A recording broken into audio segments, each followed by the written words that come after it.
Thursday nights, open the book of Esther. And what's interesting with the book of Esther, we're going to do the same format as we normally do. I will share the screen in a bit. There's a couple of things that I think will encourage you as we work through it. But the book of Esther is one of only 2 books of the Bible that bear the name of a woman. And as we read it, we're immediately arrested by its direct and vital style, as also by the difference of its atmosphere when we compare it with the other books of the Old Testament, even what we've just looked at in Chronicles and Ezra and Nehemiah. And it is thoroughly Gentile in its atmosphere. Its customs, its phraseology even is also Gentile, almost to the point where it appears to shun the things of God. And it is this aspect which caused its inclusion in the canon of the Old Testament to be hotly questioned, shall we say, and occasional controversy and discussion was had around it. And it's been a very, very interesting, does it fit in? Should it be there? Should it not be there? And we'll look at that a little bit in a moment. On the other hand, the book of Esther has always been given an esteem which is truly remarkable. It was commonly believed in Jewish circles that in the days of the Messiah, only the law and the book of Esther would remain. We ought also to note that the Feast of Purim, which commemorates this event, has always been meticulously observed by the Jews from that day to this. In the Hebrew scriptures, Esther is found in the 3rd division, called the Writings, the Ketuvim, in a section called the 5 Rolls, or the 5 Scrolls, of which was the principal book. It is instructive to us to note that under the sovereignty of the Holy Spirit, this book was moved to its present position as the final word of the Old Testament history. In Ezra and Nehemiah, as we have seen God's ways with those who return, but what was the Lord's attitude to the great majority who remained comfortably in exile? And how did he deal with them? In the book of Esther, we discover the answer to our question. 23 chapters, Ezra and Nehemiah deal with the remnants that returned, and 10 chapters in the book of Esther deal with the vast majority who remain. Esther is a great corrective, on the one hand, to the narrow prejudice and dogmatism which restrict God to one's own realm of work and understanding.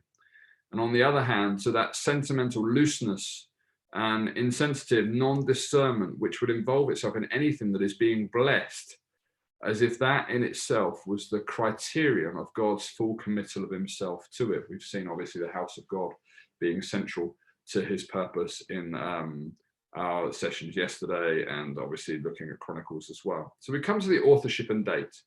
We have nothing internal or external that will give us a clear clue as to the authority of or authorship of Esther, but whoever wrote it was minutely familiar with Persian customs and life, and obviously lived in Persia. This can also be seen from his use of terms. And from earliest times, Mordecai has been suggested as the author, and in all probability, there is much of his work in this book. The Talmud attributes it to Ezra and the Great Synagogue.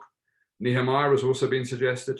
The book is much more Persian than Jewish, though, and there can be little doubt that the present record is based on Persian documentation, Persian documents from the Royal Archives. And we can see that in the book of Esther, chapter 10 and verse 2. So turn me to the book of Esther. We're going to be in Esther obviously quite a bit tonight, but the book of Esther, chapter 10 and verse 2. Chapter 10, verse 2. It says, "And all the acts of his power and of his might, and the full account of the greatness of Mordecai, whereunto the king advanced him, are they not written in the book of the Chronicles of the kings of Media and Persia?" Okay, so we have, this could argue in favor of Mordecai's authorship. The date of the story can be fixed with some certainty between the 6th and 7th of chapter of Ezra that I mentioned last night, i.e. in the 60 or 70 years between the first and the second stage of the return from Babylon to Jerusalem, in the reign of the famous Xerxes, so 486 to 465 BC, or Ahasuerus, Ahasuerus as we have it in English, but it's Ahasuerus in Hebrew, as he is called in the book of Esther. Ahasuerus is probably the Hebrew transliteration of a Persian title and not a name. So Ahasuerus, Rosh is head, and I'm trying to think what Ahash is from memory. I can't remember, but there's a meaning behind it. The book commences with the 3rd year of his reign, so 483 BC, and progresses to his marriage to Esther, 4 years later, in the 7th year of his reign, 479 BC. 5 years after that, in the 12th year of his reign, 474 BC, Haman has hatched the plot, which lies at the heart of the record.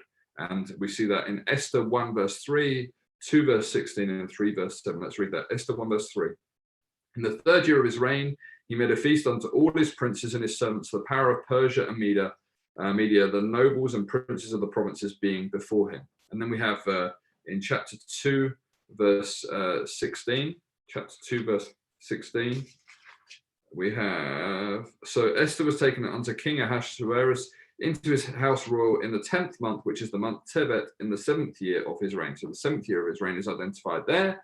And then in chapter 3, verse 7, in the 1st month, which is the month Nisan, in the 12th year of King Ahasuerus, they cast pur, that is the lot, before Haman from day to day and from month to month, to the 12th month, which is the month Adar. So we see the timings very specific. This book covers a period of approximately 10 years, we could say, roughly based on those timings and their indications and the dates that are afforded to us. There is little indication of the date of compilation, but the language used suggests that it was compiled sometime after the events described. On the other hand, there is detail that could suggest a contemporary compilation, and furthermore, the style has a real similarity to that of Chronicles, Ezra, and Nehemiah. Even though thoroughly Gentile, it could be substantially, therefore, the work of Ezra, based on a document compiled by Mordecai. That's a very real possibility as well.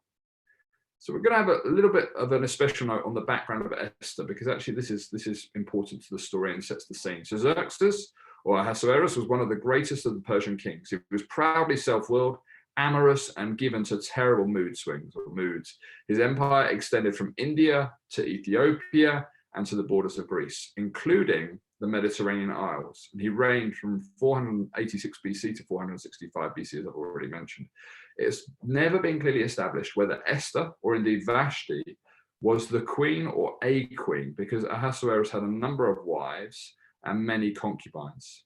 Vashti is known to us from history as a cruel and profligate woman. We also know from history that in the 3rd year of his reign, 483 BC, Ahasuerus engaged in a disastrous campaign against Greece. And in 480 BC, first lost his fleet at Salamis and later saw his army badly crippled at Thermopylae. It was after this defeat that he returned home in the 7th year of his reign, 479 BC, and busied himself with matrimonial matters. The story we have in the book of Esther took place at Shushan, or Susa, one of the 3 capitals of the empires. A general conference was held there in the 3rd year of Xerxes' reign when the Greek expedition was planned. And it was during this conference that the incident took place, which was to have such unhappy consequences for Vashti. In Persian inscriptions, the great feast, as recorded in the 1st chapter of Esther, is described as being preparatory to the expedition against Greece. This expedition is also described as comprising an army numbering 2.5 million. As near as can be stated, Esther became queen in 478 BC or thereabouts, and the suggested date for the deliverance from the massacre is 473 BC. So we come now to the key to the book. And the word God, the name of God, Yud-He, Vav-He, YHWH, as we commonly put it down on paper, the promised land, the city of God, Jerusalem, the house of God, the law of God, the commands of God, even the word of God are not mentioned in Esther.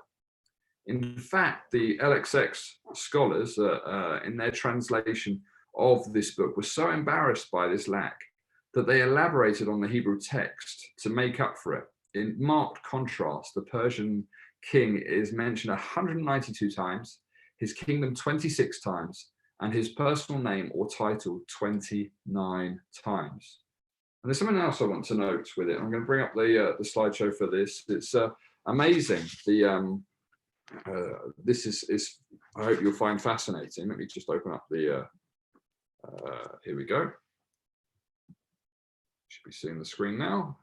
We're going to come here. This is the book of Job. Sorry, let me open up my other one. Let me end that show. That's for Monday that I've been preparing. Let me just find it.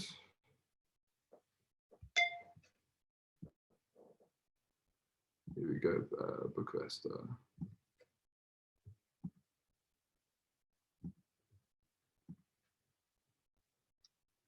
Apologies for this, just a second. Here we go. This is the one we want, Book of Esther. Okay, we're here. We are up and running. Sorry about that. So I'm going to skip through. You all know the structure and the way we operate. We're on the key to the book now. Now, this is something that's interesting, that we need to note the amazing difference between Ezra and Nehemiah and Esther. In Ezra and Nehemiah, we have the city of God. In Esther, we have Shushan, which is a Gentile city.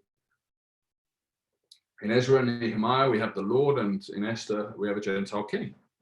We have the word taught carefully in Ezra, and in Esther, it's not mentioned at all. The laws talked about in Ezra, and the law of God is not mentioned at all in Esther. We have all worship in Ezra and Nehemiah. We have no worship in Esther. And there's a separation for witness in Ezra and Nehemiah. Esther isn't known as a Jewess, it's hidden, which is the complete opposite, if you like. Then we have mixed marriage condemned, and in Esther we have a mixed marriage condemned. Both interesting facts. We'll come back to the full screen and we'll look at a little bit further on one or two other things as well. And so furthermore, we see, we must add to this fact that the name Esther was foreign and not a Hebrew name, corresponding to Venus actually, and implying good luck. Esther's Hebrew name was Hadassah, which means myrtle, and we can see that in Esther chapter 2 and verse 7. Turn me to Esther chapter 2 and verse 7. Okay, Esther 2, verse 7, it says, "And he brought up Hadassah, that is Esther, his uncle's daughter, and for she had neither father nor mother, and the maiden was fair and beautiful. And when her father and her mother were dead, Mordecai took her for his own daughter." So we have an indication there. It's something that the Lord wants us to know, that the Hebrew name is Hadassah, but the name that she uses or is known as is Esther. It's fascinating that the book is referred to as the Book of Esther, not the Book of Hadassah, but that's another subject altogether. "In all Jewish homes of the dispersion, idolatry was forbidden, and the law of God was respected, if not understood. Yet the Jews described in Esther remained where God's purpose could not be realized. God's house could not be built, and God's Messiah could not be born. It is in this atmosphere that the story of Esther takes place. Everywhere we discover the hidden sovereignty of God working for his people and working for them in spite of their location, their ignorance, their compromise, their lack of devotion and zeal. It is most clearly seen in the hidden manner in which the name of God appears in Esther. And this is amazing. 4 times, and always at points of crisis in the story, the name Jehovah or Yud-Heh-Vav-Heh appears in Hebrew in acrostic form. And those 4 places we'll look at in a moment, but they're Esther 1:20, Esther 5:4, Esther 5:13, and Esther 7 verse 9. And in the first 2 letters, I'll pull up a diagram in a second to show this. In the first 2 instances, it is initial letters. In the last 2 instances, it is spelt backwards. In the second and the fourth, it's spelt forwards. This evidently can be no coincidence. Beyond these 4 instances, the name of the Lord, I am that I am, appears in Hebrew once, also in acrostics in Esther 7 verse 5. And we're going to look at chart 1 in a second. Note that where initial letters are used, the facts are final. Where they're spelt backwards, it is God's overruling. And where forwards, it is God's direct working. So let's pull that up for you, and hopefully this will be helpful to you. Let's just see the one we want. Yeah, here we go. So let me share this with you. Let's go on to the next slide here. So the name of God in the book of Esther. And this is a little way you can memorize it. This has come from E.W. Bullinger and A.T. Pearson's work. In Esther chapter 1 verse 20, you have due respect our ladies all, and Lord, this is obviously a Hebrew English transliteration of the Hebrew, but let's read the 4 passages. So Esther 1 verse 20, Esther 1 verse 20, we have this, and you obviously can't see it in the English. But when the king's decree which he shall make shall be published throughout all his kingdom, for it is great, all the wives will give to their husbands honor, which is great and small. And then we have in Esther chapter 5 verse 4, and Esther said, if it seemed good to the king, let the king and Haman come this day unto the banquet that I prepared for him. And then Esther 5 verse 13, yet all this avails me nothing, so long as I see Mordecai the Jew sitting at the king's gate. And then we have in Esther chapter 7 verse 5, then spoke the king Ahasuerus and said unto Esther the queen, who is he and where is he that does presume in his heart to do so? And then in verse 7 as well. And the king arose in his wrath from the banquet of wine and went to the palace garden. And Haman stood up to make request for his life to Esther the queen, for he saw that there was evil determined against him by the king. And so these 4 locations plus the last one, you will see with the English transliteration there, in acrostic form, the Lord's name appears these 4 times in the Hebrew structure. So you've got, due respect our ladies all shall give their husbands great and small. Let our royal dinner bring, Haman feasting with the king. Grand for no avail my state while this Jew sits at the gate. And then ill to fear decreed I find toward me in the monarch's mind. Note in these 4 instances, it's the name of the Lord that we are looking at, Yud He Vav He. And then Esther 7:5, where dwells the enemy that dares presume in his heart to do this thing is I am that I am, and so we have an interesting picture there that kind of gives us some fascinating understanding. So what does all this teach us? Well, it very simply reveals to us the sovereign grace of God towards all those who are his own, wherever and whenever they may be found. And this lesson is illustrated in Esther by the remarkable deliverance and the honor and joy which followed it. The lesson appears to be that God would not build his temple in Babylon or in Shushan, and he will not dwell among them, but he was for them. And we need to recognize, therefore, that at that time, the people of God were to be found in 2 realms, the exile or the land.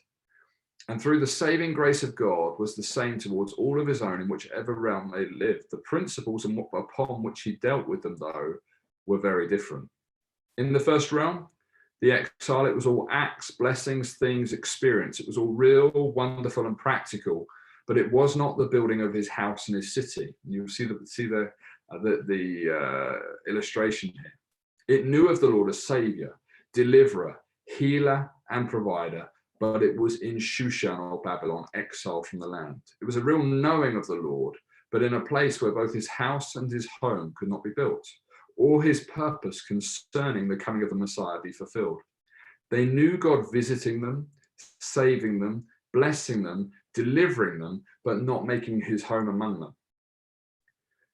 Is there a parallel today? Is there a lot of stuff that actually sees the apparent blessing of the Lord, apparent evidence of the Lord working, but actually in God's grace and mercy, it's happening, but it doesn't actually affect God's purpose and plan in his house, his home being built amongst us. It is in this second realm that the land that we come to the heart of this matter. For if the prophetic promise of the Messiah's coming was to be fulfilled, then the house of God and Jerusalem had to be rebuilt. The land had to be repopulated. Bethlehem had to be rebuilt. Galilee had to be restored. How do I know that? Well, look with me, just a couple of scriptures that you'll be so familiar with, but Isaiah chapter 9, verse 1. Isaiah 9, verse 1. Isaiah 9, verse 1, and then Isaiah 9, verse 6. So Isaiah 9, verse 1. But there shall be no gloom to her that was in anguish. In the former time he brought into contempt the land of Zebulun and the land of Naphtali, but in the latter time has he made it glorious by the way of the sea beyond the Jordan, Galilee of the nations. And then in verse 6, for unto us a child is born, unto us a son is given, and the government shall be upon his shoulder, and he shall be called Wonderful Counselor, Mighty God, Everlasting Father, Prince of Peace. And then it goes on and talks about the location as well, doesn't it? And then we have also in Micah 5, and again, you'll be familiar with this, I'm sure. Let me just turn you there, Micah chapter 5.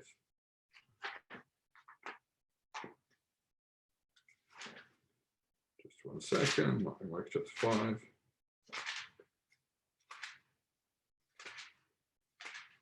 So Micah chapter 5, verse 2 to 4. But you, Bethlehem Ephratah, which are little to be among the thousands Judah, out of you shall come forth unto me, that is to be ruler in Israel, whose goings forth are from of old, from everlasting. Therefore will he give them up until the time that she who travails has brought forth. Then the residue of his brethren shall return unto the children of Israel, and he shall stand and shall feed his flock in the strength of the Lord, in the majesty of the name of the Lord his God, and they shall abide.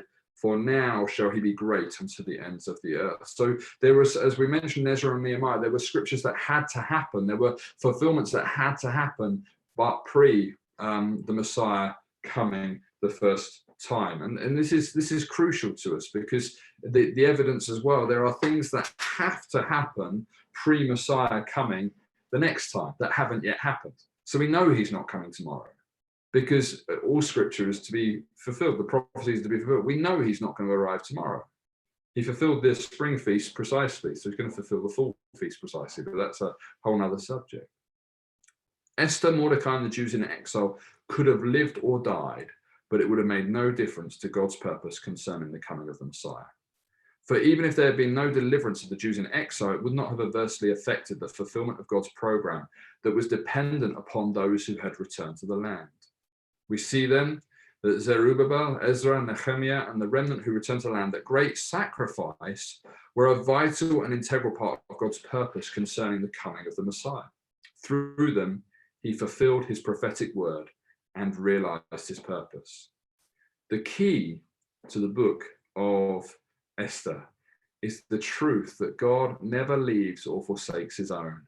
His sovereign grace and love is there, working for them wherever they may be found, blessing them and delivering them. Here we learn a vital lesson for our own time at the end of the age. There are two realms in which God's people are found. We are either found spiritually, in that area where the church of God, the house of God, cannot be built, or in that area where it can. No matter where we are found, God never forsakes his redeemed children, but in his grace, he blesses them, provides for them, and works miracles for them, although he may not be treating them as living stones, which he is building into a spiritual house for his eternal dwelling place. And so we come to the outline of the book. And this is important. I'm going to pull up again our usual PowerPoint. Just bear with me 1 second. Here we go. So you should all be seeing that, I trust. And we're going to unpack a few elements here. It's not going to be as long as last night's one, but I hope this is helpful to you. So we see in Esther a threefold division. The sovereignty of God determining the matter before the event or the crisis, Esther 1 to 2:23. The event or the crisis itself, Esther 3 verse 1 to 5 verse 8, and then God sovereignly intervening in deliverance and turning the evil into honor and glory. And that takes up the bulk of the book from chapter 5 verse 9 to 10 verse 3. We need to keep continuing before us all that has been said about the background of this book and the fact that in this realm, God in his grace works sovereignly in a veiled or a hidden way. So, firstly, the sovereignty of God determining the matter before the event or the crisis. And we have here the outline of the Great Conference, and we're going to have a story and we're going to have lessons in each of the pages here. So there's 3 sections. The Great Conference, chapter 1, verse 1 to 8. All of the civil and military leaders are invited. Display of the Persian court of amazing wealth and luxury. There were 2 feasts, one at the beginning of the conference, one at the end. We have a royal command given to Vashti. She refuses. And that's an affront to the king and caused great anger, particularly in Persian culture. Then we have the divorce and deposition or the removal of Vashti. And this was by royal decree and actually was recorded in the state and the royal accounts. And that's from verse 13 to 22. Okay. And then the process of Esther being chosen as queen. And there are so many people that focus on who knows whether you have been called for such a time as this. But it's there's an interesting thing that I want to highlight in a little bit with it, because actually I think there's an even greater key to that in that process. But anyway, so by royal decree, the replacement of Vashti was to be found through an empire-wide beauty competition, and Esther is introduced into the story here. She was known for her great beauty. Mordecai was her cousin. We read that earlier in chapter 2, verse 7. According to Jewish tradition, she was born of the line of King Saul. Chapter 2, verse 5. There was a certain Jew in Shushan, the palace, whose name was Mordecai, the son of Yair, the son of Shimei, the son of Kish, a Benjaminite. Okay, so we have the history and the heritage there of Shimei. So 2 Samuel 16, verse 5 to 6. 2 Samuel 16, verse 5 to 6 gives us this lineage. This is 2 Samuel 16, verse 5. When King David came to Bahurim, behold, there came out there a man of the family of the house of Saul, whose name was Shimei, the son of Gera. He came out and cursed still as he came. And he cast stones at David, and all the servants of King David and all the people and all the mighty men were on his right hand and on his left. And then it says, and thus said Shimei when he cursed, be gone, you man of blood, base fellow. The Lord has returned upon you all the blood of the house of Saul, in whose stead you have reigned, and the Lord has delivered the kingdom into the hand of Absalom, thy son. Behold, you are taking your own mischief, because you are a man of blood. So we see here Shimei and his lineage with King Saul. Her father died just before she was born, and her mother during her birth, and she was favored by chief officer of the harem and advanced before the other competitors. And note here Mordecai's advice to keep her Jewish identity a secret, and therefore Esther was chosen as queen. And one of the things that she asks within this scenario, she asked to the chamberlain, if you like, or to the officer of the harem, what is it that the king likes? And this, I think, is key. She doesn't pretty herself or do things. She simply answers the question, what is it that the king wants? What delights the king? And that should be our story today as well. It's actually, what does God delight in? Not what do I think he delights in, or what do I think I should wear, what do I think I should do, but actually, what is it that the king likes? And so I'm just trying to see where it is that verse comes in.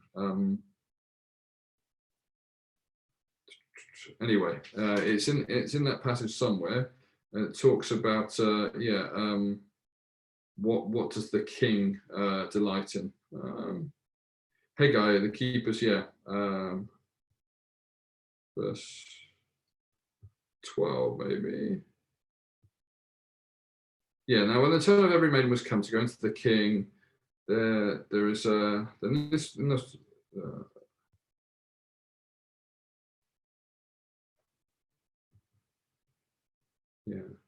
it's in that passage there. I'm looking at it's Haggai the king.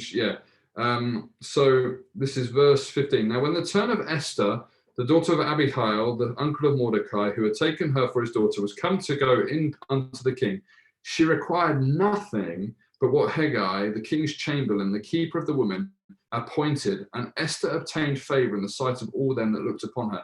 So she asked the king's chamberlain, what is it that he delights in? What is it that he would want? What is it that would please the king? And she only wanted to have, or to be one who was doing what the king wanted. Okay, and then we come into chapter 2 here of 19 to 23, and Mordecai's discovery of a plot to assassinate the king, and then we have Esther's timely intervention, which saved the king's life and brought about a good relationship to the king. The lessons from this, okay, very simply, the sovereignty of God in the process, behind the scenes. The scene may be one of absolute and autocratic world power and authority, but God is there in a hidden way and is absolute Lord of all. Long before the events described, he has planned his counteraction and his deliverance. Note Vashti's deposition, Mordecai's connection with the court, Esther's selection as queen, Mordecai overhearing of the plot to assassinate the king. There is in fact no situation beyond the authority of the Lord. All is foreseen by him, and action is taken by him accordingly. And we also see the sovereign grace of God in caring for his own, in spite of the compromised condition of his people, their comfortable lethargy. In his grace and love, he arranges their deliverance and their triumph. And he arranges and uses circumstances, takes hold of those conditions as they are, in order to deliver his people, simply because they are his people. He does things in the exile which he would not touch in the Holy Land. For example, in the exile, he arranges the marriage of Esther to a heathen and unsaved king. Yet in the land, he teaches his own through Ezra to divorce their foreign and unbelieving wives. Now that seems like a contradiction unless we see the overview and have a spiritual understanding of these books, okay? And if you want to look at that in greater detail, you can look at yesterday evening's program on YouTube. And then we come to section B of this book, remembering that these sessions are merely an overview. We're not going into great detail and depth of the language and the chapter by chapter. Maybe should the Lord tarry, we can do that in due course. But the event itself, the annihilation of God's people, was planned and timed. Esther 3 verse 1 to 5 verse 8. And the story here, Haman the Agagite, Haman's greatness and Mordecai's attitude to him, the obeisance that demanded by Haman was probably of religious significance, and that's chapter 3 verse 2.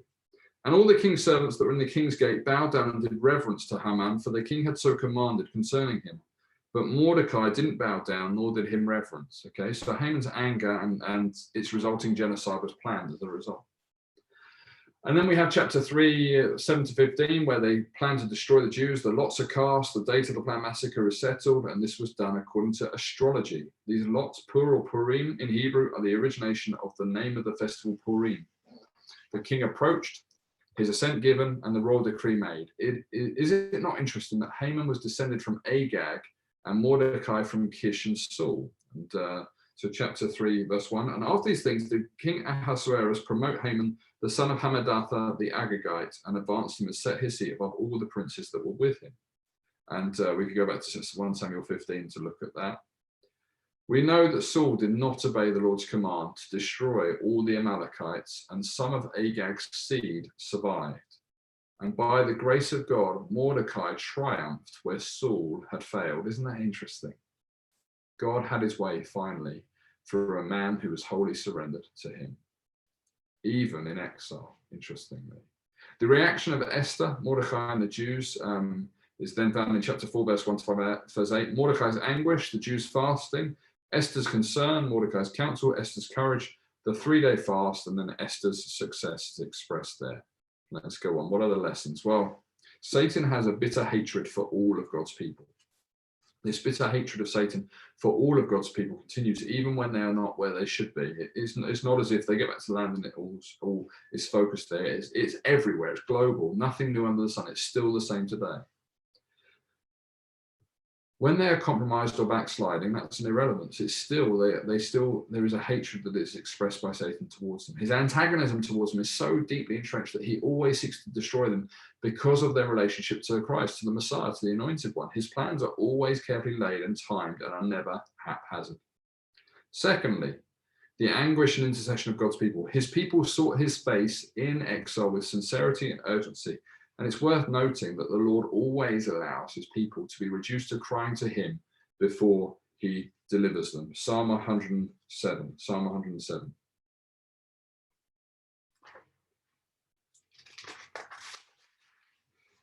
And we could read the whole thing. But it's, I'll give thanks to the Lord for he is good, his loving kindness endures forever. Let the redeemed of the Lord say so, whom he has redeemed from the hand of the adversary, and gathered out of all the lands, from the east, from the west, from the north, from the south. And then it goes on and talks through the distresses and how the Lord delivers men from manifold troubles. Verse 17, fools because of their transgression, because of their iniquities are afflicted. Their soul abhors all manner of food, and they draw near unto the gates of death. Then they cry to the Lord in their trouble, and he saves them out of their distresses. He sends his word and heals them. He delivers them from their destructions. Oh, that men would praise the Lord for his loving kindness and for his wonderful works to the children of men, and let them offer the sacrifices of thanksgiving and declare his works with singing. That, my brothers and sisters, is who we should be praising and thanking on our doorsteps. That's who we should be honoring, is the Lord himself, not decrying any kind of work that people do, but this is where the true deliverance will come from. It will come from the hand of the Lord himself. God has carefully prepared their deliverance, and yet he still awaits for their cry. We must also note the sad fact that their anguish was not so much over the Lord's name and honor and purpose as their own preservation, i.e. I and we so often characterizes the realm of the exile. It's all about me, self-preservation, rather than collective work as we see in Ezra and Nehemiah. Self-preservation, it's the sanctity of oneself that is seeking to be preserved. And God often in his mercy allows that. He sees the bigger picture. And then we see the sovereign grace of God. In his sovereign grace, he has those who at such a time are faithful, prepared, and ready. May we be those found in that position. And then the third section, God sovereignly intervening in deliverance and turning the evil into the honor and glory. Chapter 5, verse 9 to 10, verse 3. The king honors Mordecai, and that's through to chapter 6:14. Haman's design, king's sleeplessness, and the result equals Haman's humiliation. Esther's petition is granted, chapter 7, verse 1 to 10. There is a second feast, Esther's petition to the king. Notice their petitions are made around food, fellowship, around this relationship. That's where petition and challenge is made. His wrath concerning Haman, and then the execution of Haman. We have the king's former decree counteracted. A Persian royal decree was and still is unalterable. They have to overlay it with something else. Esther's fears, the making of a new decree. Haman's house and property was confiscated, and Mordecai was elevated. Then the day of destruction, which turned into the day of triumph, chapter 9, verse 1 to 16. The 13th day of the 12th month, the Feast of Purim instituted.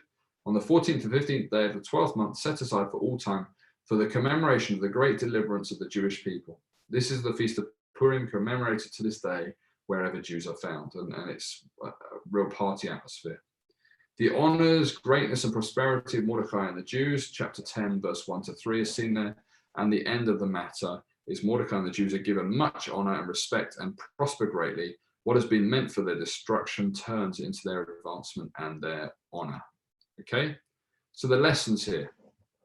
God, in his sovereignty, knows the exact point at which to intervene. He arranged the king's sleeplessness and the resulting deliverance of the Jews. And it is comforting to know that he who keeps Israel neither slumbers nor sleeps. He knows the exact time when to intervene, who to use. And that's a great, great encouragement. It's instructive to note the remarkable and delicate balance between God's sovereign working and man's cooperation. Esther and Mordecai, if they hadn't cooperated with him, what would have happened? If they hadn't taken heed of his voice, what would have happened? The way in which God always takes the very things that cause the trouble to work deliverance. Haman unwittingly plans Mordecai's honors. Haman builds gallows. He and his sons are hanged on them. The royal decree, destruction. The royal decree, preservation. The day of destruction, 12th of the 13th, the day of deliverance and enemy's destruction. Interesting. The very things that cause the trouble are the means God uses to honor, prosper, and increase his own. We learn from all this that it's possible to have real experience of the Lord, his deliverance, his blessing, his provision, etc., in that realm. We also learn that in his sovereign grace, he makes his own to be great, influential, and prosperous in that realm as well. But we also learn that it has no real bearing upon the purpose of God and the coming of the Messiah. It is therefore possible to be blessed, used, etc., and yet still not to be within the purpose of God. Isn't that interesting? And so we'll come on to the questions in a moment. Okay, I think let's cut back for a sec, and let's delve into the message of the book, and we'll come back to the question. Well, everybody's seen it. Would the decree against the Jews have affected those in the land? No, because they were sent back by the king, the decree. I guess the attempt, if you like, of Haman, because it was a decree that was to go out to all 127 provinces of Babylon, of Susa, Shushan. And so if you like, Satan's intent in this, and I hope this answers your question, Frida, was to wipe out all the Jewish people. Why? Because if he can wipe out all the Jewish people, it prevents the seed, the Messiah, being coming to bear, coming at his appointed time. And so Haman's attempt to destroy all of the Jews across the whole province was really an attempt to destroy the seed. And I've often thought about this. I think if Haman had just set out to kill Mordecai, God may well have allowed it. But when he decreed and set out with his intent to destroy all of the Jewish people, not just Mordecai, God had to step in because he had to preserve his seed. He had to be one who held fast to his seed in every way. Okay, so let's look at the message of the book, and we'll just as we wrap up tonight. The book of Esther is truly amazing for what all that precedes has been at such pains to teach us. It contradicts it entirely. And indeed, more merely than contradicts, but here in this book, the very contradictions are blessed and used of God. It seems like a strange anomaly, which is fascinating. To get down to the reason for this, is not only to understand the vital message of Esther, but to also understand the seemingly contradictory and complex situation today. Esther reveals to us that there are two distinct realms in which God's people are found: the land and the exile. The minority have returned to the land, and the majority have remained in the exile. The way the Lord deals with his people in these two realms is entirely different. For what in one he would never touch, but rather judge and remove, in the other he blesses and even uses. He might even arrange it. We can never therefore make what he touches, blesses, or uses in the exile the criterion for what takes place in the land. Today, we're also at the end of a dispensation. We also have the two realms in which God's people are found. Therefore, we need to understand clearly the message of Esther. Could it be that actually the same principle applies in this day and age, where he's the same yesterday, today, and forever? So the way he's treating the Jewish people in exile is distinct from the way that he's working through the Jewish people in the land.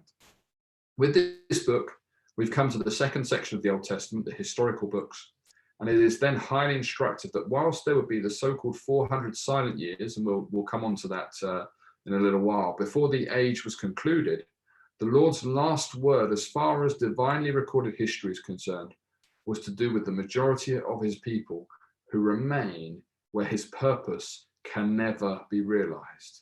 And it's a glorious declaration of the grace of God towards all who are his, wherever they may be found and in whatever condition.